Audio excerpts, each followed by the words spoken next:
This is Road to the White House, C-SPAN's weekly look at the candidates and issues shaping the 2004 presidential race. 8 of the 9 Democratic presidential candidates took part in a debate last Thursday in Albuquerque, New Mexico. It was the first of 6 debates organized by the Democratic National Committee. ¿Qué tal? Muy buenas tardes. Good evening. I'm Maria Elena Salinas. Welcome. I'm Ray Suarez of PBS. We're here tonight in Albuquerque for the first in a series of 6 debates among the candidates for the Democratic Party's presidential nomination. This debate kicks off the final pre-primary phase of the presidential election marathon. Over the next 4 months, the candidates will be building support, highlighting their positions, and how they differ, not only from President Bush, but also from each other. This debate is unique because it will be the first time ever, both in Spanish and English. It will be asking many of my questions in both languages, and this will be historic because it is also the first time ever that a debate will emphasize issues of interest to Hispanic voters as well as to the general electorate. Este es un debate histórico porque será la primera vez que se transmite en inglés y en español, con muchas de mis preguntas en ambos idiomas. Y será también el primer debate en que los aspirantes a la presidencia se enfocan en temas de interés para los hispanos. The Hispanic vote will be critical in many states in 2004, a fact that has caught the attention of both major political parties. Tonight's debate is sponsored by members of the Congressional Hispanic Caucus and Governor Bill Richardson, who is here to officially welcome the candidates to New Mexico. Con ustedes, el gobernador de Nuevo México, Bill Richardson. Thank you. Thank you. Thank you. Thank you. Thank you. Bienvenidos, especialmente a los candidatos presidenciales. Welcome to New Mexico. It is fitting that the first ever bilingual presidential debate is happening in Nuevo Mexico. Our multicultural population truly represents the future of our nation and the Democratic Party. It is my hope that the rest of the country finds out tonight what we already know in New Mexico and in the West, that Hispanic voters care deeply about issues such as jobs and economic growth, health care, technology, and national security, in addition to traditional concerns like immigration and civil rights. Y no hay nada más importante que la educación, que mejorar las escuelas y la educación de nuestra futura generación. There is nothing more important on any issue than education. Thank you. In New Mexico, we're investing in our classrooms, not administration. We cut taxes to stimulate economic growth. We pay for our tax cuts. We're only one of 2 states with a budget surplus. We're tied for first in the country for job growth. We're an example of what's possible with the right agenda and the right leadership, democratic leadership.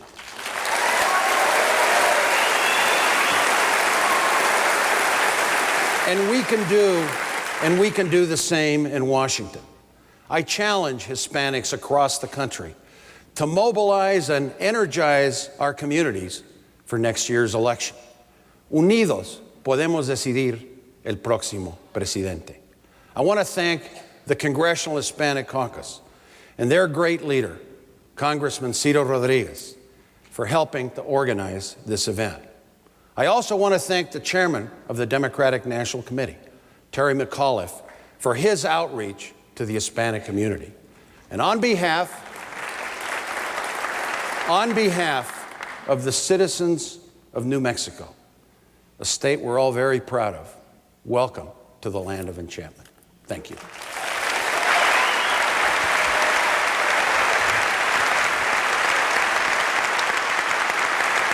Let me take a moment to explain some of our ground rules. There will be no opening or closing statements tonight. The candidates have been asked to keep their answers at or under a minute.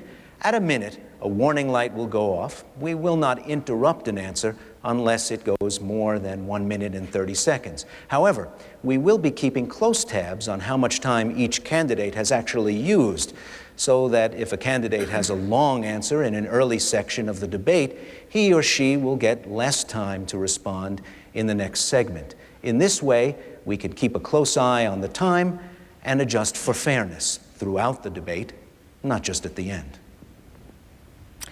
Ahora que los candidatos saben cuáles son las reglas del debate, vamos a conocerlos. Now let's meet the candidates.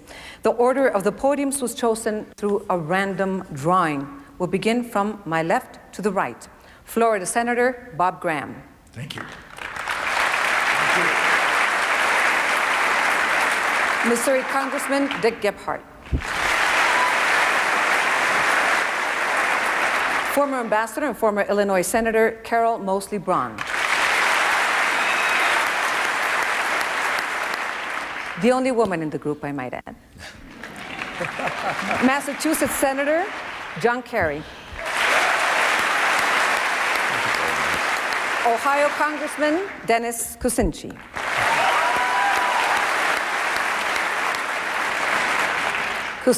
I'm sorry. North Carolina Senator John Edwards. Connecticut Senator Joseph Lieberman. And the former governor of Vermont, Howard Dean.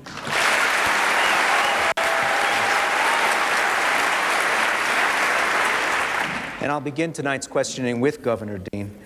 The United States is now trying to get help from the United Nations in the form of a resolution to internationalize the mission in Iraq.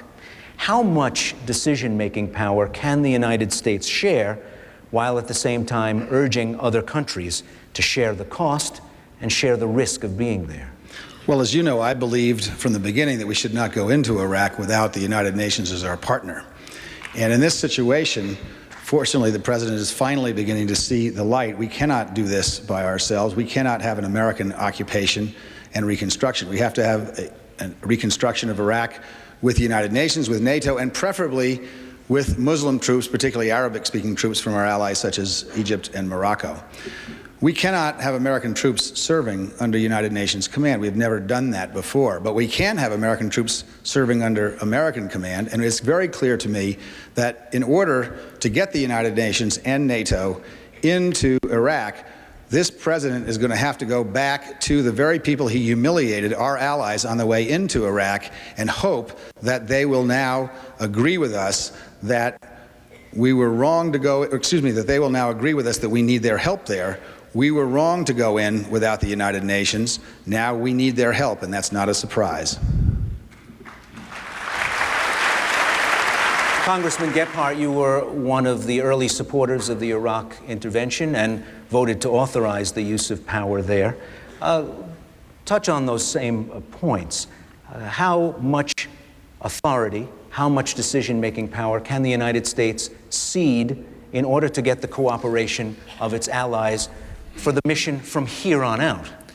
I told President Bush a year and a half ago that if he wanted to deal with Iraq and weapons, he needed to go to the UN, he needed to get their help, he needed to get NATO's help. He was not able to do it.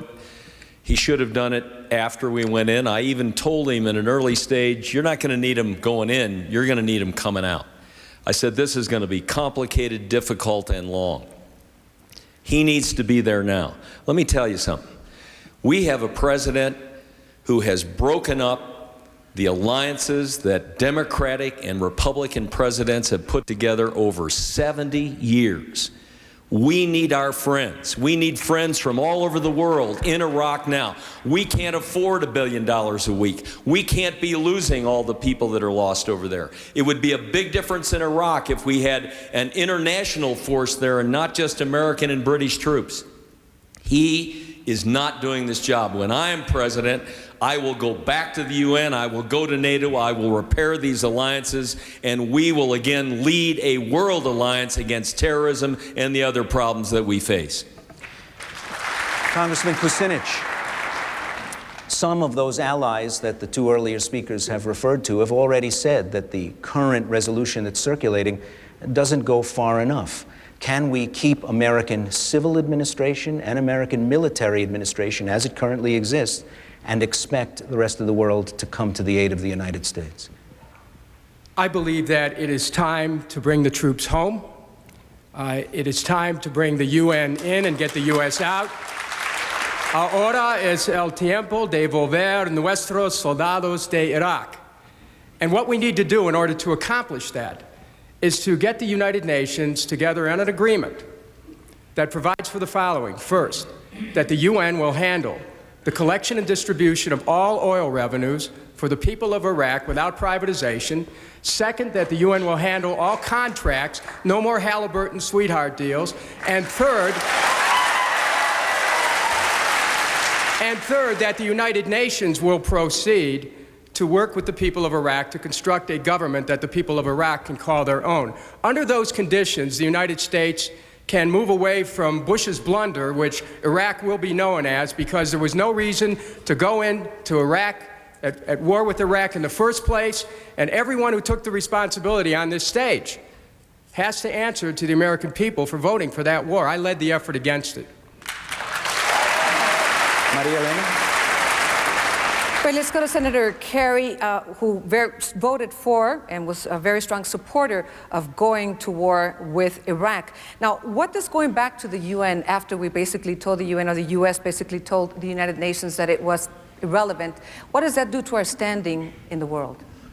It will raise our standing in the world to behave as we ought to, according to the highest values and traditions of our country, which is to work with other nations. What we know now is that being flown to an aircraft carrier and pronouncing the words "mission accomplished" does not end a war. And the swagger of a president who says "bring them on" does not bring our troops peace or safety. And I intend, I will return.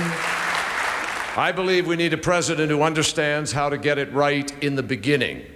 This is the third opportunity of the president to try to get it right. The first was when we originally gave the authority of force, when he told us and Colin Powell told us they would go to the UN and build a coalition. The president didn't do it. He failed in his diplomacy. He rushed to war against our warnings, and he has now inherited the wind, so to speak. Secondly, he had another opportunity. When that statue of Saddam Hussein was toppled, that was the moment for a president of courage and leadership to say to the world, now we've done what we had to do, but we want the world to come to the effort and join us. This is the third opportunity, and it is critical that this president gives life to the notion that the United States of America never goes to war because we want to. We should only go to war because we have to, and we must hold the United Nations up for what it is. If you didn't have it, you'd have to invent it. And this president needs to understand that. Let's go on to Senator Lieberman. Senator Lieberman, you said in the past that there is not an inch of difference between President Bush and yourself in the war against Iraq, but you have asked recently for more troops and more resources for Iraq, a very different point of view from the president's. Are you still that close to the president, an inch? That statement was made, Maria Elena, as we were about to go to war. And what I said, I believe, expressed the best traditions and values of the United States, which is when American men and women in uniform go into battle, there's not an inch of space between any of us on that question. Look, long before George Bush became president, I reached a conclusion that Saddam Hussein was a threat to the United States of America and to the world, and particularly to his own people who he was brutally suppressing. I believe that the war against Saddam was right and that the world is safer with him gone. I said last fall, and then again in February, a month before the war, Mr. President, here's what you have to do to get ready to secure post-Saddam Iraq. No planning was done by this administration. I believe it's because this is an administration divided within itself, and the president as commander-in-chief has not brought it together. As president, I would have listened to the American military when they said we need more troops to secure Iraq. I would have gotten off of pride and hurt feelings and gone to the NATO and the United Nations and asked them to join us in securing and rebuilding this country. I would have brought the Iraqis into control of the country. Let me say this to the question asked earlier. I didn't support the war against Saddam Hussein so we could control Iraq. Quite the contrary. I supported it so we could get rid of Saddam and let the Iraqis control Iraq. So I would negotiate whatever resolution at the United Nations will draw our allies with us into keeping the peace, rebuilding the country, and holding hope that the American soldiers can soon return to their families in peace. Antes de seguir adelante, quisiera mencionar que el reverendo Al Sharpton de Nueva York había planeado estar con nosotros esta noche, pero debido a problemas que tuvo en su viaje, debido al clima que hubo en la costa oeste, no pudo estar con nosotros. Before going on, I'd like to mention that Reverend Al Sharpton of New York had planned to join us tonight, but because of travel delays due to weather in the East Coast, he could not be here, right? Let me continue with Senator Graham. Today, the President of France and the Chancellor of Germany both expressed doubt about the resolution that's currently circulating in its current form at the UN, the U.S. hoping to get international help in the Iraq mission. How can the United States invite allies aboard and at the same time share some of the duties if it will not share the authority? It cannot, Ray. That is one of the fundamental problems with this administration. It will not recognize that there are consequences to your action. I voted against the resolution to go to war in Iraq for a somewhat different reason than Governor Dean. I voted against it because I thought it was the wrong war against the wrong enemy, which represented the lesser threat to the people of the United States. I had been chairman of the Senate Intelligence Committee for the last 2 years. I came to the firm conclusion that the greatest threat to the people of the United States of America, Al-Qaeda, Hezbollah, and the other international terrorists who have demonstrated the will and the capability to kill Americans. That was a matter of judgment as to which was the greater threat. Today, the question is one of how do we extricate ourselves from Iraq? And I believe the first step in that extrication is going to be to rebuild relations with our key allies. It's not just Iraq. It's the Kyoto Treaty. It's the ABM agreement. It is agreement after agreement, which were critical to the maintenance of the victory in the Cold War and now to environmental sanity that this president has rejected. No wonder we have so much trouble getting support when we need it. Ambassador Mosley Braun, several of the earlier speakers mentioned that our traditions don't involve American troops ever serving under shared or foreign command. Given the situation currently and given the United States' effort to internationalize the load, carrying the load in Iraq, is it time to revisit that standard? Let me slightly answer your question a different way. Let me mention a name that probably nobody has heard in a long time, and that's Osama bin Laden. Been missing. We haven't been looking for him because we got off on the wrong track. And we got on the wrong track in large part because the Constitution's guidance in this regard, Article 1, Section 8 of the Constitution, calls on the Congress to declare war. That didn't happen in this case, and the resolution allowed this president to go off hell-bent for leather on this, what I've called a misadventure, that has really now is beginning to come back. The chickens are beginning to come home to roost. The fact of the matter is, however, that we don't cut and run. Americans don't cut and run. We have to support our troops in the field. I think supporting them not only means giving the command on the ground what they need, but even supplies. I spoke to the mother of a young man who's serving abroad, serving in Iraq now, and she was complaining about the fact that they don't even have the things they need in the field. So we are in a position now in which this administration has frittered away the goodwill, failed to go after Al-Qaeda and bin Laden, thumbed their nose at old Europe and the international community, left our troops in the field without the resources they need, and put us in a situation in which they have no answer for the American people how we can get out with honor. It seems to me that that is the challenge. And so I welcome the international community. I'm grateful that they are considering some burden sharing here. I hope that it will allow us, within the tradition of U.S. command and control over our own forces, allow us to extricate ourselves with honor, but continue a viable war on terrorism that gets bin Laden and his pals and all the people who would do harm to the American people. To round out this first section, Senator Edwards, how would you view this effort to internationalize the war? What can we expect from our allies, and how do we share the burden? Well, unfortunately, what we see happening on the ground in Iraq right now is part of a long-term pattern by this president. And it's not just his alienation of our allies in Europe. He's doing exactly the same thing to our friends in Latin America, in Mexico, his relationship with President Fox being a perfect example. I actually believe that Saddam Hussein being gone is a very good thing. Good for the Iraqi people, good for the security of that region of the world, and good for the security and safety of the American people. But I said a year ago that it was crucial, almost a year ago, that it was crucial that in this effort we bring our friends and allies in, and that we have a clear plan for what would happen now. We have young men and women in a shooting gallery right now. And the primary reason for that is because this president had no plan. And now he stubbornly continues to fight an effort to bring others in, to relinquish some responsibility, some control, in order to bring our friends and allies into this effort. This started a long time ago. It didn't begin on September the 11th, and it didn't begin in Iraq. It began with his unilateral disengagement from Kyoto, unilateral disengagement from the Biological Weapons Convention, a whole series of nuclear non-proliferation agreements.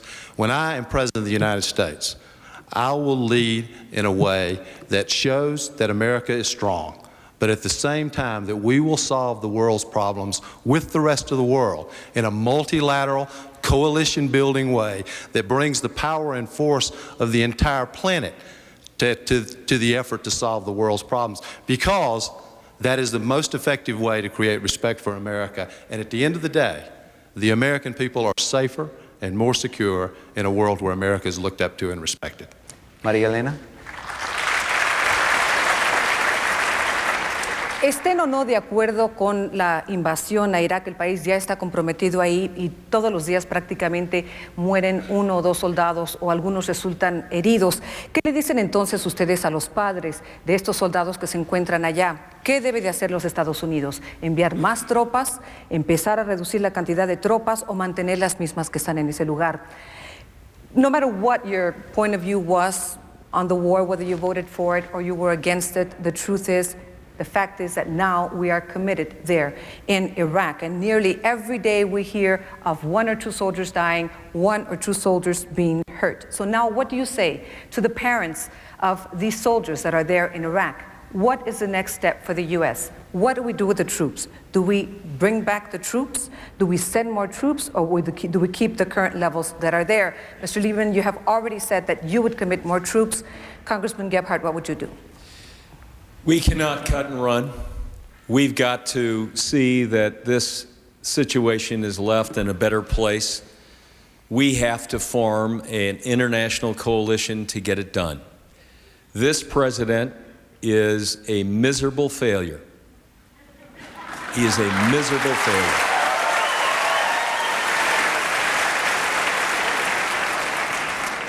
I some days just can't believe. It's incomprehensible to me. It is incomprehensible that we would wind up in this situation without a plan and without international cooperation to get this done. As others have said, we have worked with other nations in the world on the environmental problems that we face, on trade problems that we face, on economic problems, on terrorism, on drug trafficking. We've been the leader. We've been the one that has put the coalitions together. This president doesn't get it.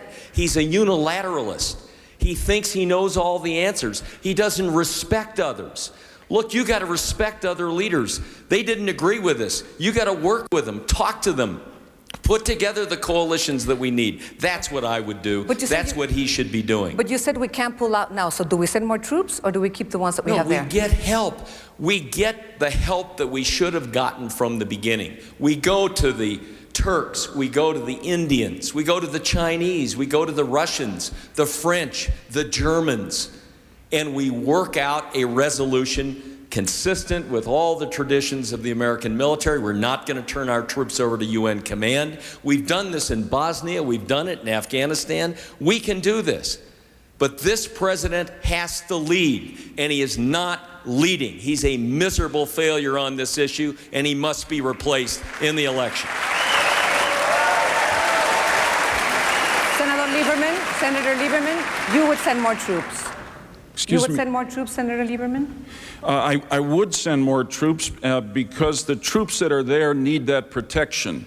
And we need some of the specialized services that will help the Iraqis gain control of their country and mean that sooner American troops could come home. Obviously, Americans have to control an international force, but a year ago I called for an international force. You know what I would say to the parents of Americans who are serving there? Your sons and daughters are serving in a heroic and historic cause. They have thrown over Saddam Hussein, liberated a people, and protected America and the rest of the world from a dangerous dictator. They are now involved in a critical battle in the war on terrorism, because terrorists have come in there to strike at us and strike at the instruments of civilization, the Jordanian embassy, the United Nations headquarters, and the Shia mosque, and killing Ayatollah Hakim. These are enemies of civilization, and if we don't get together and defeat them now, shame on us. We need this administration let down our troops, let me make that clear, in not having a plan to secure the country, in not having international help, in not bringing in the Iraqis quickly enough, and in doing so, they expose American soldiers to more danger than they should have been exposed to. As president, I will never do that. I promise you that. Thank you, Senator. Governor Dean, estamos gastando más de $4,000 millones en Irak mensualmente. Mandamos más tropas. We are spending more than $4 billion a month in Iraq. Do we send more troops? Look, I think the most important aspect and the most important quality for any chief executive when they're executing foreign policy is judgment. I supported the first war in Iraq because one of our allies was invaded, and I thought we had a responsibility to defend them. I supported the war in Afghanistan. 3,000 of our people were murdered. They would have murdered more if they could have. I thought we had a right to defend the United States of America. But in the case of Iraq, the president told us that al-Qaeda and Saddam Hussein were about to make a deal, or were making a deal. The truth is there are more likely to be more people from al-Qaeda bombing Iraqis and Americans today than there were before Saddam Hussein was kicked out. Secondly, the president told us that Iraq was buying uranium from Africa. That wasn't true. The vice president told us that the Iraqis were about to get atomic weapons. That turned out not to be true. The Secretary of Defense told us he knew exactly where the weapons of mass destruction were, right around Tikrit and Baghdad. That turned out to be false as well. As Commander-in-Chief of the United States military, I will never hesitate to send troops anywhere in the world to defend the United States of America. But as Commander-in-Chief of the United States military, I will never send our sons and daughters and our brothers and sisters to a foreign country in harm's way without telling the truth to the American people about why they're going there. And that judgment needs to be made first, not afterwards. We need more troops. They're going to be foreign troops, as they should have been in the first place, not American troops. Ours need to come home. Thank you, Governor. Ray? Senator Edwards, the administration is expected to ask the Congress, and the figures vary, somewhere between $60 and $80 billion to continue the mission in Iraq.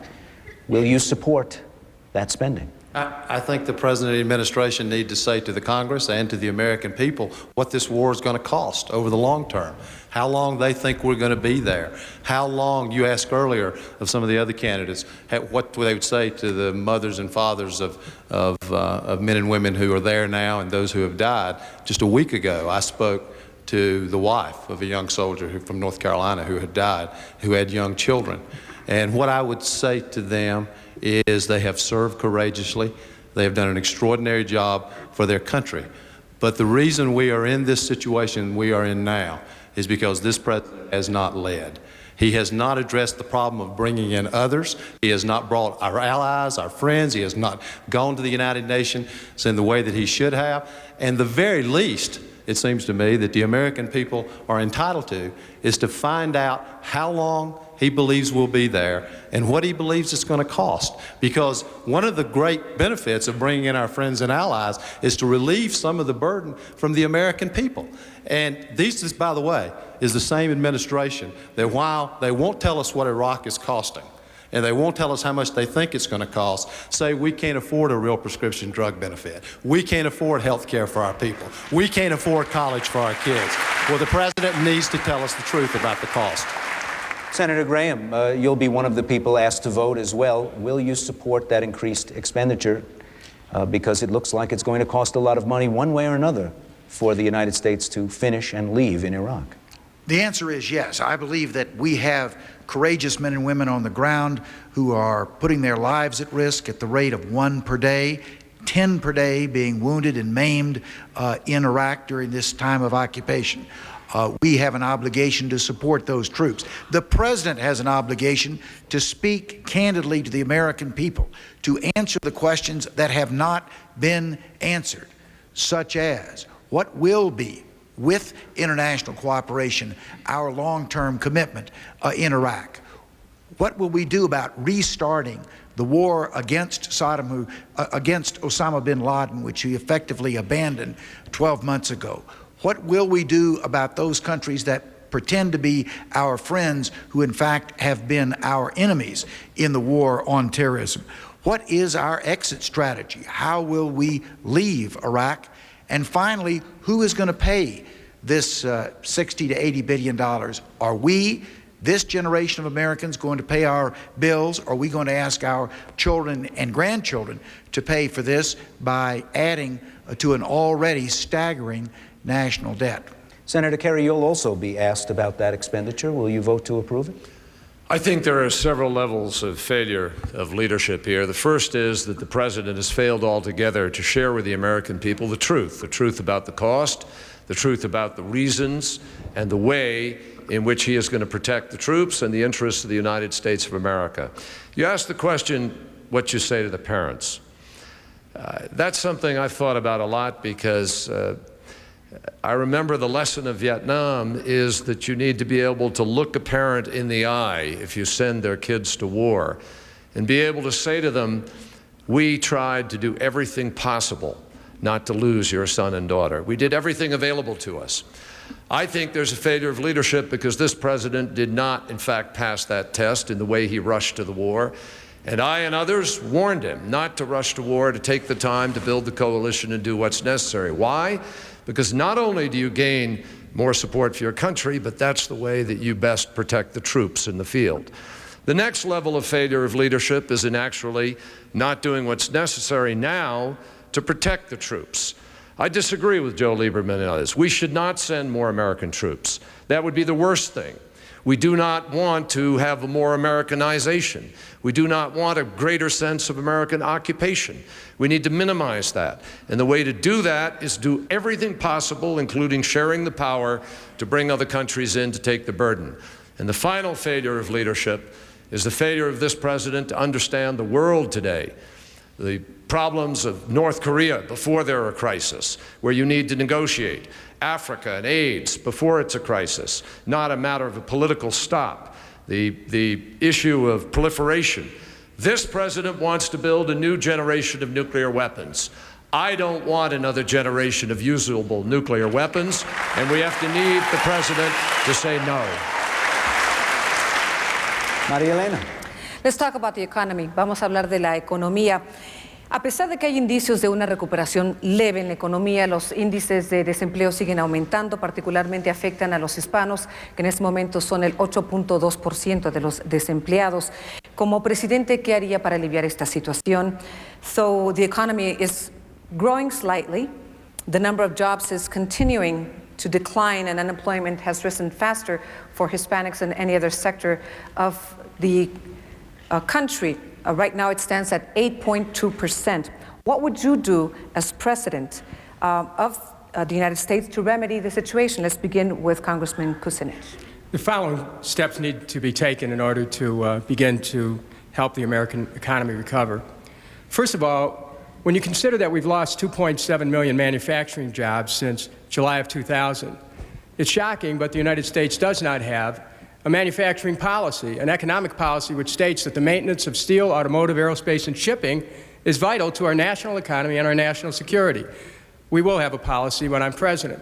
Secondly, we have to do everything we can to secure our manufacturing base, and that means giving a critical examination to those trade agreements that have caused a loss of hundreds of thousands, in some cases millions of jobs in this economy. As President of the United States, my first act in office, therefore, will be to cancel NAFTA and the WTO and return to bilateral trade, conditioned on workers' rights, human rights, and the environment. On Labor Day, I announced a new initiative which will enable the United States to rebuild its cities in the same way that Franklin Roosevelt rebuilt America during the Depression, called a new WPA-type program, rebuild our cities, our streets, our water systems, our sewer systems, new energy systems. It's time to rebuild America. We have the resources to do it. We have to have the will to do it. Thank you, Congressman. We'll get to NAFTA again a little later. Vamos a pasar ahora con el senador Graham. Senator Graham, you have said that you would create new jobs by using federal funds to rebuild infrastructure, to build bridges and highways that are much needed in the country. How do you create jobs in that way across the board in all sectors? First, let me say I have done it. For 8 years, I was governor of one of the largest and most complicated and diverse states in the nation. While I was governor, 1.4 million new jobs were created. Those jobs had the effect, for the first time in my state's history, raising the average per capita income above the national average. For 3 years, Florida was designated as the state that had the best climate for economic expansion and growth. So when I say what we should do, I'm not speculating. I am bringing the experience of actually creating good jobs for our people. What we should do, one, we should repeal all of the portions of the Bush tax cuts of 2001 and 2003, which went primarily to the upper income. Number two, we should use a portion of that money to give a tax break to middle-income Americans by reducing the tax on the payrolls. That's a place where money actually will be spent, used, and energize the economy. Third, we should have an interstate-like program to rebuild America. We got a wake-up call a couple of weeks ago when our electric system went down. The same thing could have happened with bridges falling into the Mississippi River, with schools tumbling in on children. If we can spend the money to rebuild the electric system, the bridges and highways and schools of Iraq and Afghanistan, we can do it in the United States of America. Thank you, Senator.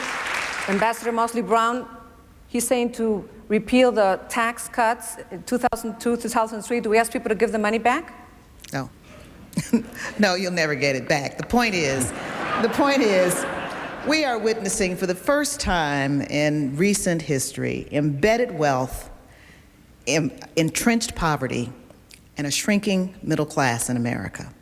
And the only way we can turn that around is to end the trickle-down economics that have given the wealthiest Americans more money than they can even reasonably use, and give people opportunity to support themselves and their families. If you invest in the masses of the people, you can create jobs and create the kind of stimulus for the economy that will give prosperity to everybody. Well, how do you create those jobs? You do it, well, when I was in the Senate, I proposed rebuilding our nation's crumbling schools. That's one way. A second way is to begin to rebuild traditional infrastructure, roads and bridges and the like. Another way, which I find very exciting, is to invest in environmental technologies, technology transfer, creating incentives for people for entrepreneurs to create whole new industries in environmental technologies that frankly will not only preserve our air and our water and our soil here, but and deal with electric energy shortfalls and difficulties,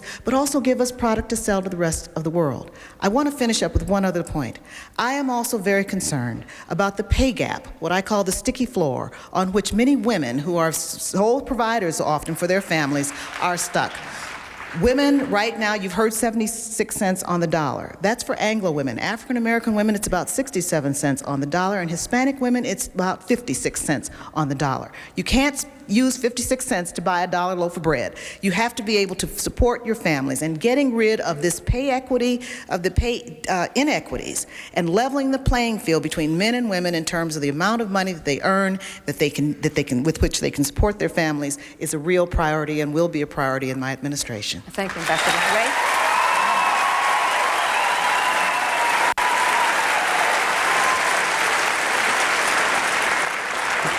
Governor Dean, people doing all kinds of work have lost jobs in the last couple of years, but people working in the manufacturing sector have done worst of all, losing between 2 and 3 million jobs.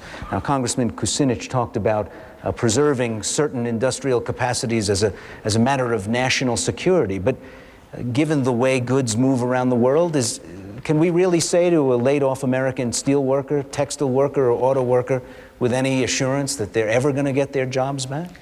We can say that we can have jobs again in America, manufacturing jobs in America. I agree with most of what was said here about the economy. The one piece I would add to it, however, is that we need to stop corporate welfare and start doing something for small businesses in this country. Small businesses create more jobs than large businesses do, and they don't move their jobs offshore because they're rooted in their community. If you want to invest in America, we ought to invest in America and stay in America with those jobs. And I agree with the infrastructure, and we also ought to invest in renewable energy, because Lord knows we ought to stop sending our foreign oil money to the Middle East where it's used to fund terrorism. Now, I do not agree with Dennis that we ought to get rid of NAFTA and the WTO.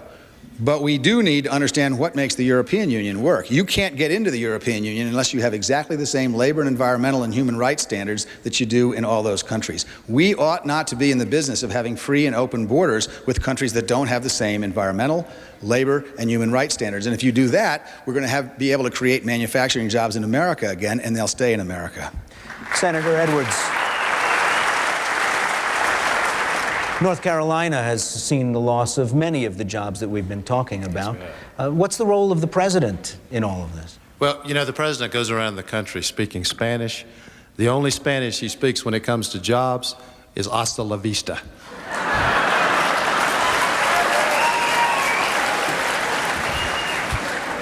Here's what I would do as president.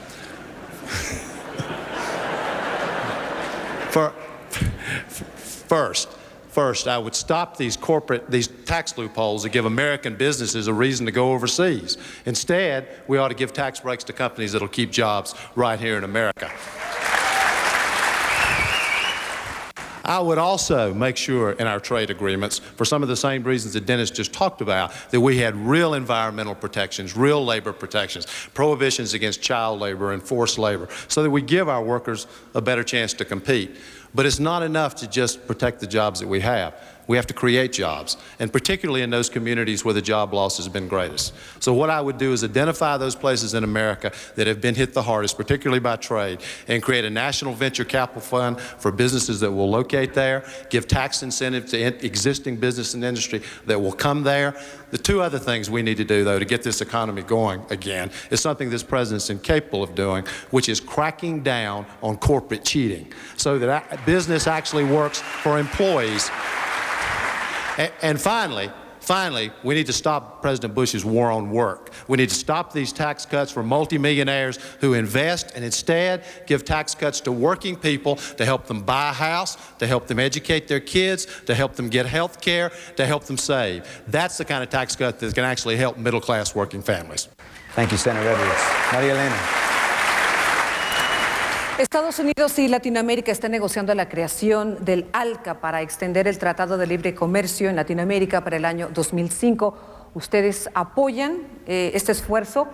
As many of you know, the U.S. and Latin America have been negotiating the FTAA, the Free Trade of the Americas, that would create a free trade zone in Latin America by 2005. Let's begin with Senator Lieberman. Do you support it? I certainly support the goal, and let me talk about that. Let me describe the Bush policy toward Latin America in a Spanish phrase: muchas palabras, pocas obras. Many words and little action, and a great opportunity lost. Look, all of us on this stage agree that the Bush economic policy has been a powerful failure. It has stifled the American dream, has lost 3.2 million jobs, 2.5 million in manufacturing. American manufacturing is bleeding. President sent a Secretary of the Treasury finally, after many of us have been calling for it to do so, to China to try to get them to stop linking their currency to the dollar, which is an unfair advantage they get over American manufacturing. Came back empty-handed. We can't do that. We've got to be, I'm for trade, but for fair trade. Let me say the same is true with regard to fair trade for the Americas and Latin America. We have turned our back on our allies to the south. I want to say something about what Governor Dean said. He said here tonight, again, something that I read he said in an interview with the Washington Post, which I found to be stunning, which is that he would not have bilateral trade agreements with any country that did not observe fully American standards. Now that would mean we'd break our trade agreements with Mexico, with Latin America, with most of the rest of the world. That would cost us millions of jobs. 1 out of every 5 jobs in America is tied up with trade. So if that ever happened, I'd say that the Bush recession would be followed by the Dean depression. We cannot put a wall around America. We cannot put a wall around America, and we cannot leave our businesses and workers defenseless. We have to have trade, which is good for our economy and good for our relations with Latin America. Governor Dean? Thank you for the opportunity to respond. We do have to have trade relations which rely on equality of labor standards throughout the world. It doesn't have to be American labor standards. It could be the International Labor Organization. I believe Mexico will do that. I believe that Mexico wants open trade relationships with the United States, and I believe, given the reform that's going on in Mexico under Vicente Fox, that we will, in fact, be able to negotiate with Mexico the same labor standards, the same human rights, and the same environmental standards over a period of time. And I think we need to do that. We cannot continue to ship our jobs to companies, to countries where they get paid 50 cents an hour with no occupational safety and health, no overtime, no labor protections, and no right to organize. We're going to move every job out of this country. Let's go to Senator Kerry. Maria Elena, may I say just briefly that Governor Dean in his interview with the Washington Post referred to American standards, not international standards. Well, then that's a reassuring change of position. I totally support the application of international labor standards to all of our bilateral trade agreements, and I have fought for that on the floor of the Senate over and over again. Senator Kerry, in Mexico, the salaries for many workers is $1 a day. Can we ask Mexico to pay $5 to $10 an hour, like we do in the United States? Well, we can ask them, but they'll say no. If I could just put this in a context a little bit, you know, it's interesting that the Standard & Poor's went up to 1,000 and the Dow went up to 9,400, which proves that good things happen when George Bush is on vacation, folks. And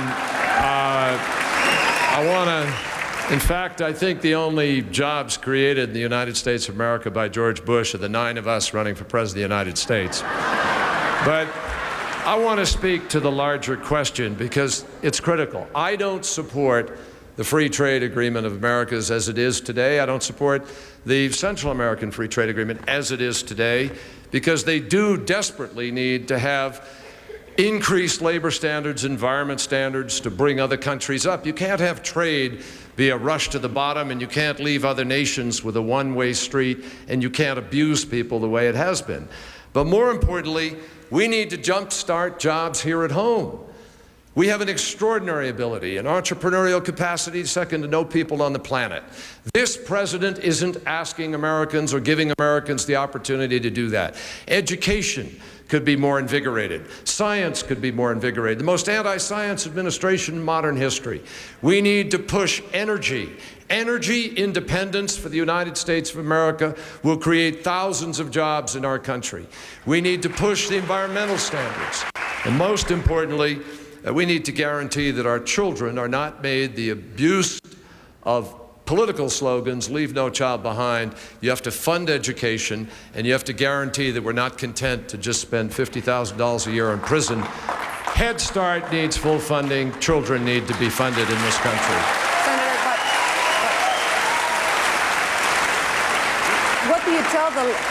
what do you tell the Latin American countries that are telling the United States you're only looking toward the Middle East? Why don't you look south? It would be wonderful to have a president of the United States who could find the rest of the countries in this hemisphere, and I will do that.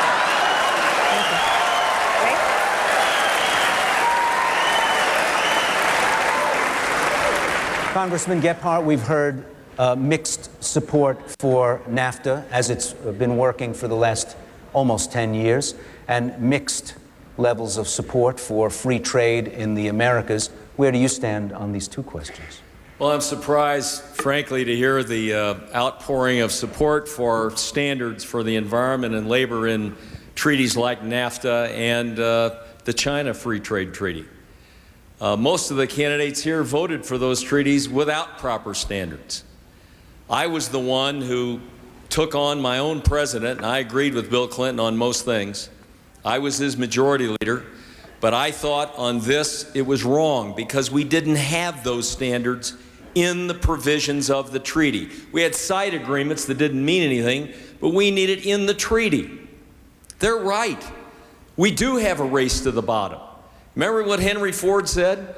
I got to pay my workers enough so there's somebody to buy the cars they are making. It never changes. It never changes.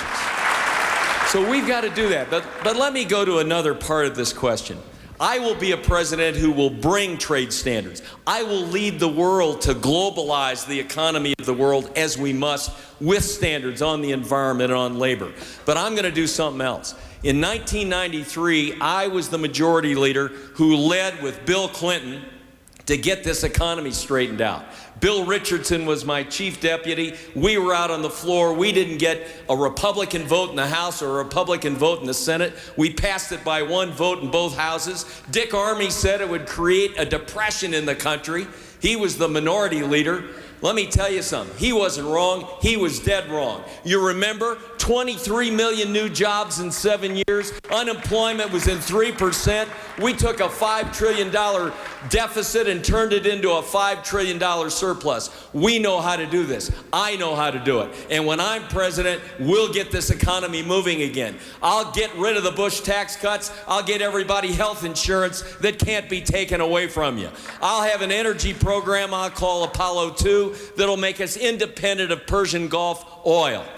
I'll have a pension program so that you can move your pension credits from one job to the other. I'll accelerate spending in the Highway Trust Fund. These are important issues. This president is a miserable failure on foreign policy and on the economy, and he's got to be replaced. Congressman Kucinich, if we follow the advice and the assurances that you just gave and start to pull out of some of these treaties, if we start to demand these standards abroad in the places that America acquires the things it sells in its stores, won't the price of everything that you see when you walk into a Walmart go up?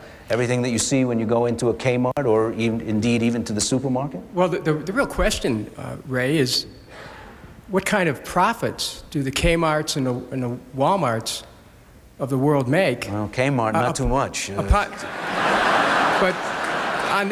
But on the misery of those people in third world countries who are working for pennies an hour and are finding themselves unable to support their own families. I mean, all this talk about trade here belies something that really needs to be looked at, and that is NAFTA makes it impossible to be able to protect workers' rights. Now, those people who say they're going to put conditions on NAFTA, if you put conditions on NAFTA, that's WTO illegal. So what we need to do, the only way that we can go back to trade which will work for the American people and for people all over North America is to make sure that we have workers' rights, human rights, and environmental quality principles in trades. By workers' right, I mean this: the right to collective bargaining, the right to strike, the right to join a union, the right to decent wages and benefits, the right to a safe workplace, the right to a secure retirement. Those have to be written specifically into our trade agreements, and they were not. We had intellectual property written into the trade agreements, and we need specifically written into the trade agreements prohibitions on child labor, slave labor, prison labor. But you know what? Unless we cancel NAFTA and withdraw from the WTO, we aren't going to get there. So all of this is just talk. I'm the one, first day in office, cancel NAFTA, cancel the WTO, return to bilateral trade with all those conditions we've just spoken about. Thank you. Well, let me get your response on this, Senator Kerry, because I know that you've been a big supporter of free trade over the past years. Earlier today, I went to the University of New Mexico bookstore, as I'm bound to do, and I bought T-shirts for all my children. None of them were made in the United States, though they were all made in this hemisphere. Correct. Very clearly labeled in the collar. Is the answer making those things here, or just making sure they're made there in a better way? No, I think Dennis, I admire what he is saying, and I am as strongly committed as he is to those worker rights and to the efforts to raise the level. But it would be disastrous to just cancel it. You have to fix it. You have to have a president who understands how to use the power that we have as the world's biggest marketplace to properly leverage the kind of behavior that we want. You also have to have a president who's prepared to have an enforcement structure, particularly an attorney general whose name is not John Ashcroft, who is prepared to enforce the laws, and the president himself, through the powers of the various sections of the trade agreement, has the ability to get tougher. The fact is that Bill Clinton was absolutely correct. We not only were responsible fiscally, we not only created 23 million jobs in America, I mean, we created more jobs than ever before, and we traded. What's happened is, in the last 3 or 4 years, that relationship has gotten out of whack, and this president doesn't care about it. We need a president of the United States who's prepared to enforce a new standard between our countries, and I intend to do that. But I also know that we have to trade. You can't shut yourself down and hope to grow your economy and expect to put the American people to work the way we need to. María Elena. Vamos a cambiar el tema y vamos a hablar de cuidado de salud. I'm going to begin with you, Senator Graham. 1 de cada 7 norteamericanos no tiene acceso a cuidado médico o a seguro médico. 41 million Americans do not have access to medical care or health care. De esos, los más afectados son los hispanos. Una tercera parte de los hispanos no tienen seguro médico. 1/3 of Hispanics, of the 38 million Hispanics in this country, do not have health care. At a time of record federal government deficits, how can this country bring the number of uninsured down? We can do it in this way. One, by practicing pragmatic common sense. 2 very smart people, Bill Clinton and Hillary Clinton, 10 years ago tried to pass a comprehensive health care reform. They were unable to do so. I think the lesson from that is that if we are going to get health care to those currently uninsured, we need to set the goal of all Americans having access to health care and then proceed in a step-by-step basis. I would personally advocate that we provide first for children, then for the working poor, and third for the early retiree. If we did those 3 groups, we would cut by 2/3 the number of Americans who do not have health coverage, and we could do that at a cost of approximately $70 billion a year, a cost that I think is one the American people can afford and would support. So I think that there is a way to get to the resolution of one of our most serious national concerns, and that is how do we provide effective health care in this rich country to all Americans. Embajadora Brown, usted ha dicho en el pasado que todos los norteamericanos deben ser asegurados por el gobierno. You have said in the past that all Americans should have health insurance through the government. That's a national health insurance. How do you pay for it? The way that you get universal coverage is that you have a single payer system.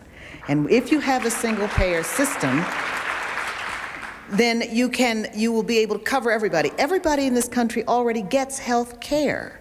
If you fall out and you don't have insurance, somewhere you will be cared for, probably in an emergency room. It'll probably be the most expensive care you can get, and the cost will just get shifted throughout the system to other payers. Many times, people who pay for insurance through their employer. What I've proposed is a single-payer system that will take advantage of the fact that we are already paying 15% of our gross domestic product on health care, decouple it from employment so that it's not a burden on job creation, it's not a burden on small businesses, it doesn't come out of the payroll tax, which is the most regressive tax to begin with. And with the revenue that we have from that 15%, we can then afford a system much like the federal employees have under what's called FEHBP, a federal system in which you have a single payer, but the administration takes place by the companies that individuals choose. The most important part of this is that the physician or the provider and patient relationship has to be central to the healthcare system, because if you do that, then you will have a dynamic in favor of quality of care and taking care of patients and people's illnesses, or wellness as well, frankly, because prevention is a big part of this. But you will have a dynamic in favor of quality that the current profit-driven system does not have. We are wasting an awful lot of money on profit on the one hand and disconnects between the different public system on the one hand, private system on the other. We're wasting an awful lot of money that could be better put to provide us with a rationalized system, a single-payer system of health care for everybody. Senator Edwards. The Bush administration just implemented new regulations for emergency rooms to limit the amount of services that they provide for people who go there. Now, many Hispanics depend, or many minorities and poor members of our society depend on emergency rooms as their only source for medical care. What do you do? Well, all the candidates on this stage have a health care plan. There's only one candidate in the election in 2004 who has no health care plan, and that's George W. Bush. We have differences about the approach to this issue. I, for example, do not believe that we should solve the health care problem in America by raising taxes on working families, the very people that you're asking about and that we're trying to help. So I start with a very simple idea: children first. For the first time in American history, I will make sure that every child is covered, and I'll do it the only way you can, by making it the law of the land. And in order to get this accomplished, I'm going to ask responsibility from everybody. Responsibility for the parents of these kids to make sure that they're covered. Second, responsibility from the government to make sure that, in fact, they can pay for it. And third, responsibility from big HMOs, big insurance companies, big drug companies, and if they won't accept, because if we don't bring the cost down, we're never going to get health care under control in this country. And if they won't accept responsibility, we will hold them responsible. I will do what I have done my entire life, first as a lawyer for 20 years, and since I've been in the Senate fighting, for example, with Senator McCain and Senator Kennedy for the Patient's Bill of Rights. And the last thing I'll just mention is the plight of Hispanic families. My plan will cover 3 million Hispanic children. In addition to that, I double the investment in public health facilities, the safety net that takes all comers, that makes sure that all kids and all families have a place to go to get the health care they need. And then finally, to deal with the language disparities that Hispanic families face every day, we should set up a national translation center, open 7 days a week, 24 hours a day, so that we don't have children of Hispanic adults translating to doctors about the problems that their parents are facing. Thank you, Senator. Ray? Governor Dean, how would you get more of the 41 million uninsured covered, and would you have to repeal all or part of the Bush tax cuts to do it? En Vermont, proveemos seguro médico para todos los niños menos de 18 años y de edad. Every child under 18, 99% eligible, 96% have it. Everybody under 150% of poverty has health insurance in my state. Every senior under 225% of poverty gets prescription help. Now, if we can do that in a small rural state and balance the budget, surely the United States of America can join with the Japanese and the French and the Germans and the Irish and the Italians, the Swedes, the Norwegians, the Israelis, the Canadians. Every other industrial country in the world has health insurance for all its people, and we can do that too if we can do that in a small state like Vermont. Here's what we're going to do. We are going to repeal the Bush tax cuts. You can't pay for health insurance if you have those tax cuts, including the tax cuts for middle-class people. Most middle-class people never got a tax cut from George Bush, and I'm sure they'd rather have health insurance for everybody than the $100 they got from George Bush's tax cut. Secondly, George Bush spent $3 trillion, if you include the interest, on tax cuts for people like Ken Lay, when these people out here had their tuitions go up, their property taxes go up, and their state taxes go up because of George Bush's economy. For less than a third of George Bush's tax cuts, we can cover every man, woman, and child in America, in many ways building on what we did in Vermont, and that's exactly what we should do, and we should not wait. Congressman Kucinich,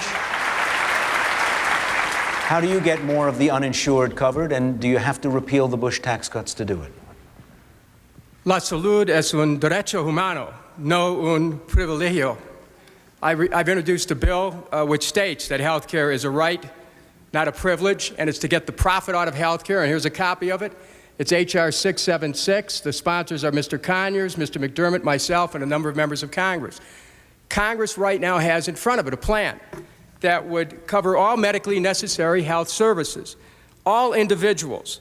Individuals would not have to pay premiums, deductibles, or co-pays. But what it would do is it would take the profit out of health care. And with the exception of Ms. Mosley Brown, all the others here will retain the role of private insurers. And we have to understand that the insurers, the insurance companies, and the pharmaceuticals right now, they own us. We need to take our health care system back. This is the plan. This is the plan that will do it. And you know, you can talk about balancing the budget in Vermont, but Vermont doesn't have a military. And if you're not going to cut the military and you're talking about balancing the budget, then what are you going to do about social spending? Hello?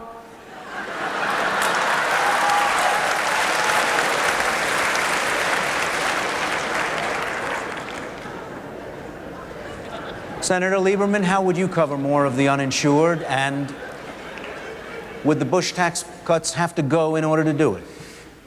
You bet parts of the Bush tax cuts would have to go, and they ought to go.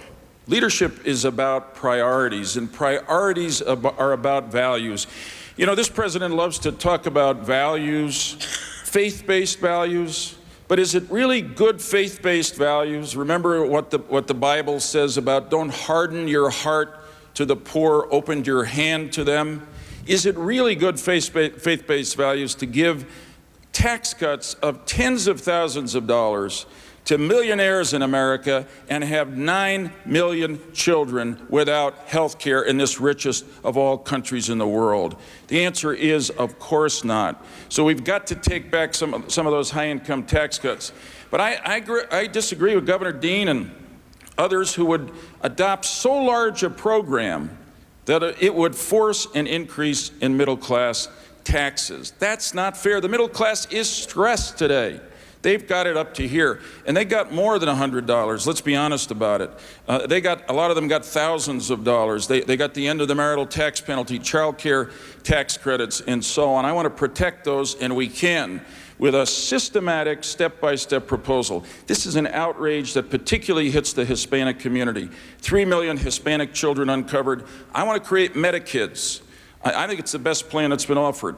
Every baby born in America will leave the hospital not just with a birth certificate, but with a Medikids card that will guarantee them health insurance up until the age of 25. You won't have to go down to the welfare office to sign up. You won't be mandated if you don't want it by plans to cover health insurance. We can do this.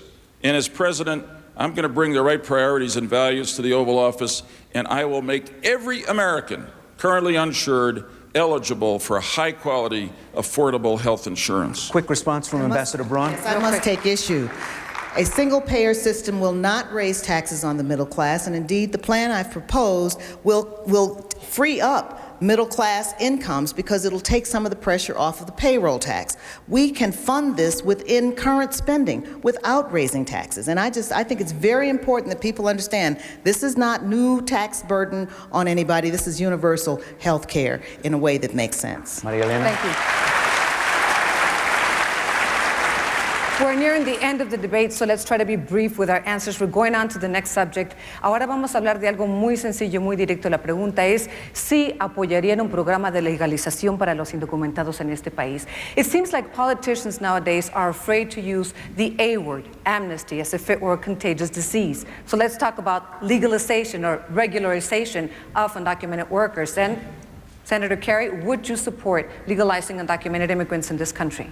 Absolutely. I supported, let me say, I'm not afraid to say it, I supported and was prepared to vote for amnesty from 1986, and unfortunately the events of 9/11 obviously changed the capacity to do that.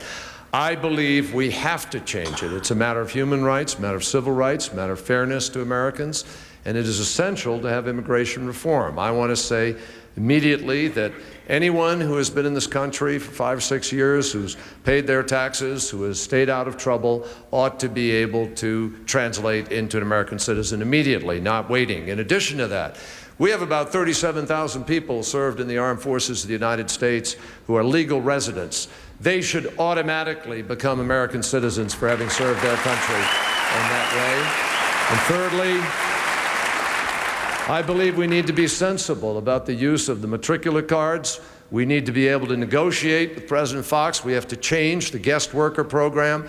We have to recognize that there are enormous challenges to fairness in this country. It still costs Latinos too much just to cash a check, to buy a home. There's rank discrimination, and we need to apply the laws, and I'm going to do that from everything, including remittances, so people aren't charged exorbitantly when they send money to their families abroad. Thank you. We need to go on. Congressman Gephardt, we know you introduced legislation in Congress for legalizing undocumented workers. Now, there are many voters in the U.S. who feel that legalizing undocumented workers would be giving them some type of an award for having broken the law. Do you fear that your proposal would alienate those voters? And if so, are you willing to take that risk? I put the bill in. I wrote the bill with my friends in the Hispanic caucus in the House. I'm proud of that bill. I stand behind it fully. It's the right thing to do for this country. We're all immigrants, unless we're Native Americans, and we need to recognize the hard work. We need to recognize the hard work and productivity and the loyalty and the military service of people that are in this country and are not in legal status. My bill is simple. It says you've been here for 5 years, you worked for 2 years, you haven't broken laws, you can get into legal status. It'll bring power and productivity out of all these people. But let me go back to health care for a minute. I didn't get a chance on it. Let me just say this. A few seconds. 2 seconds. This issue is a moral issue. There are over 400,000 New Mexicans who do not have health insurance. Thousands of others have anxiety every day they're going to lose their health insurance. I think the right thing to do is to get rid of the Bush tax cuts, because my plan will put more money in the pockets of the average family than the Bush tax cuts. Finally, why would we not want to go back to the Clinton tax plan? Why would we want to keep anything of the Bush tax plan? It's a miserable failure. Thank you. Let's go on to Senator Graham. Senator Graham, in your state, there are many, many immigrants. Of course, you have the Cuban-American immigrants who have a completely different situation. But for those that come from other countries, would you support legalizing them? This has to be put in the larger context of our relations with Latin America. This president came to office claiming that he would build a new era of relationships within the hemisphere. He has, unfortunately. He didn't tell us that they would all be policies of benign neglect and indifference. In Mexico, President Fox has been rendered a political lame duck halfway through his terms, largely because George W. Bush did not fulfill the commitments that he made. In a country, in a commonwealth in which we have had a long historic relationship, Puerto Rico, they have 50% higher unemployment, 50% higher children without health coverage, and we have not yet solved what kind of relationship that country wishes to have with the United States. I believe that we should have a policy of earned amnesty for those people who came into the United States undocumented, and that would provide that if they, after receiving a work permit, then met the standards of that permit, after a period of time, they would be eligible to get a permanent residence status in the United States. Thank you. Congressman Kucinich, is it realistic to think that in the environment after 9/11 that we could have a legalization program to legalize undocumented immigrants in this country? Is it realistic? Could it possibly happen in Congress? One of the tragedies of 9/11 is that we've forgotten who we are as a nation. In the fear that's covered this country, we've forgotten about the optimism and hope that led so many people to sail under that light of Lady Liberty. Give me your tired, your poor, your huddled masses, yearning to breathe free. America must remember where we came from as a nation.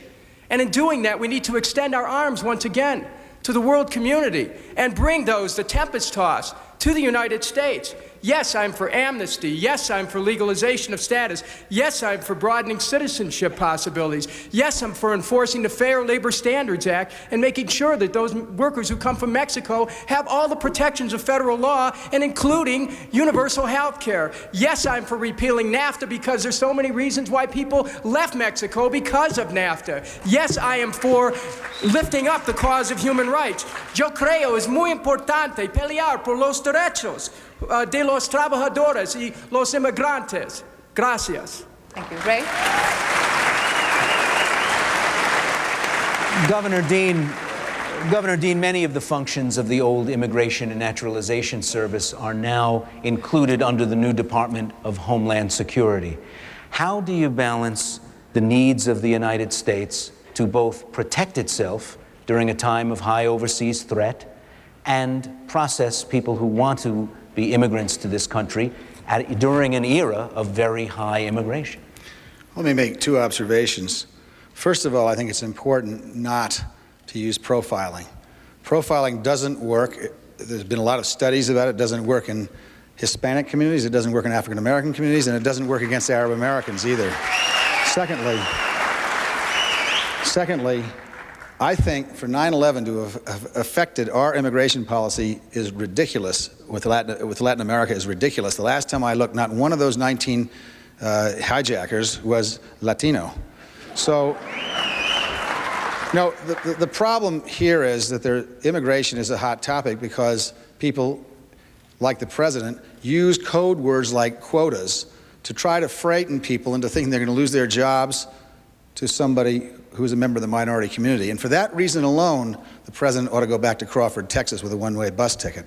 I am tired of being divided by race. I'm tired of being divided by gender. I'm tired of being divided by sexual orientation, by income, and by religion.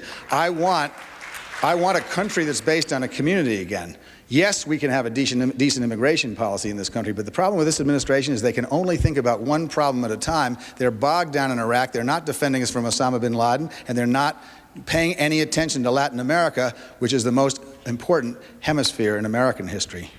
Senator Edwards, there are communities in North Carolina that probably never imagined in 100 years that they'd have to hire an English as a second language teacher or have bilingual classes. So your state is being marked by this new immigration too. How do we both protect the country and make it possible for people who want to come here to come? Well, let me say a word about my personal experience with this issue. I grew up in a family where my father worked in a mill all his life, and when I was young, we moved to a small town in rural North Carolina, which is where I grew up. That town is now half Hispanic. My family moved to that town because my father, who has a high school education and is still living, believed that by working hard and doing the right thing, that his kids would have the opportunity for a better life. These Hispanic families, They came to Robbins, North Carolina for exactly the same reason. And those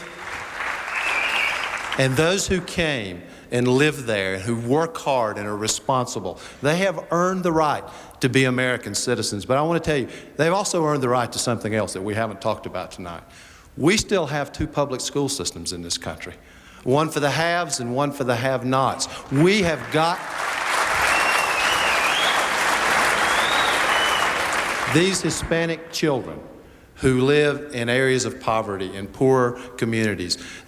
We have got to make a commitment as a nation that we're going to stop this idea of having two public school systems, that in fact we will make a commitment as a nation that every child in America, no matter where they live, what the color of their skin, or the income of their family, will get exactly the same education as the richest parent in America can afford for their children. That's the commitment we need to make as a people.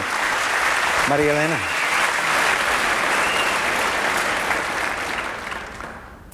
Hay varios estados en la nación que han estado debatiendo el tema de si los indocumentados deben de tener licencias de manejar o no. California acaba de aprobarlo y el gobernador lo va a firmar en cualquier momento. ¿Qué piensa usted? About 39 states have already discussed or debated giving undocumented immigrants access to driver's licenses. The California legislature just approved it, and Governor Davis is about to sign it. How do you stand on that? Let me say, it's that the amnesty, I would agree with legalization, but the real issue is our relations with the rest of this hemisphere. And this administration has missed the boat altogether. They have turned their backs. We should be reaching out to the rest of this hemisphere. We should be welcoming people to this country. And instead of pandering to fear, as the Ashcroft and the Bush-Ashcroft administration has done, they've pandered to fear since 9/11, and they use that as an excuse really to shut down opportunities for people to share in the American dream who want to, hardworking people who are willing to contribute, who are contributing to this country. But what about those who live here now? That's correct. Well, those who live ought to have their status, ought to be able to get driver's license, ought to be able to participate as citizens participate. We need to normalize our relations with documented and as well as undocumented people who are here in the United States. And I think that really moving away from the kind of, again, the fear that has characterized this administration's approach to these issues is the first step that we have to take.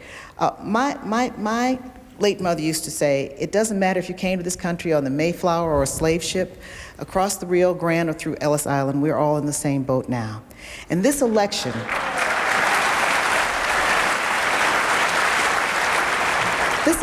really does pit which direction our country is going to head. Are we going to put ourselves in a position to move forward, to reach out to others, to resolve these issues instead of having people locked up and their phones tapped and their emails tapped and locked up in secret arrests and the like? Instead of doing that, can't we begin to reconcile our relations with others, to work well with others at the international community, to begin to restore the kind of hope and optimism that has always characterized this country? Because I believe, if I can finish this, I believe the real issue here is our generation's responsibility to make sure that we leave no less for the next generation than we inherited from the last one, and working together is the only way we're going to be able to do that. Thank you. Let's go to Senator Lieberman. And I want to ask you, Senator Lieberman, how do you separate the good guys from the bad guys? How do you separate the immigrants that come to this country with a legitimate interest in working and contributing and those potential terrorists that are here? Let me begin by saying this. Immigration for me is not just another issue. It's me, it's my family, it's my familia. My grandparents came here as immigrants seeking opportunity. It pains me, it outrages me that every year hundreds of Mexicans coming to America for exactly the same reason that my grandparents did die in the desert because of our current immigration policy. That is no longer acceptable. My wife's family survived the Holocaust, came here to escape communism in Czechoslovakia. They were welcomed. It pains me that refugees are subjected to a cap and to suspicion of being terrorism. Refugees from tyranny around the world today by the Bush administration. This can't go on any longer. I've lived the American dream. I know what new Americans contribute to this country. I know the commitment to fe, familia, y patria, faith, family, and country that new Americans had. George Bush has been terrible on this. He has used 9/11 as an excuse for not doing what he promised to do in reforming immigration laws. He has let down our neighbors to the south in Mexico and so much of the rest of the world. I have offered the most comprehensive, aggressive immigration reform plan. Yes, earned legalization. Yes, temporary worker visas for workers from other countries. Yes, let's lift the cap on people coming here for family reunification or to seek refuge. And let's put some due process in our immigration laws so the Justice Department under John Ashcroft can't again do what they did after 9/11, which is to arrest almost 800 undocumented immigrants, put them in jail without charges, without counsel, with notice to their families. That's not America at its best. And as president, I'll stop it. I think we have just 30 seconds. If you can please answer, what do you say to Americans about the contributions of Hispanics to this country? This country is a melting pot. It's a fabric. I often quote Martin Luther King, and I say that we're all tied together. I say we are one people. Hispanic population in this country has defended us. Many, many Hispanic citizens have died in our military without even being citizens of the United States. They've won the Congressional Medal of Honor. They work hard. Their families make an enormous contribution to this country. And as I said a moment ago, we're all immigrants unless we're Native Americans. And I'll say it again, we're all tied together. That's my philosophy that I'll bring to the presidency. Martin Luther King said, I can't be what I ought to be until you can be what you ought to be. That's what I really believe. And when I'm president, we'll have policies that'll make that come true. Thank you, Congressman Ray. Felicitaciones. Igualmente. Thanks to our candidates tonight. And thanks to the crowd here at Pope Joy Hall at the University of New Mexico. Join us next week for Road to the White House, Sunday evenings at 6:30 and 9:30 Eastern and Pacific on C-SPAN. And for more information on the presidential candidates and their campaigns, log on to cspan.org and click on 2004 Vote. Watch recent campaign events and get background on the candidates. On tomorrow.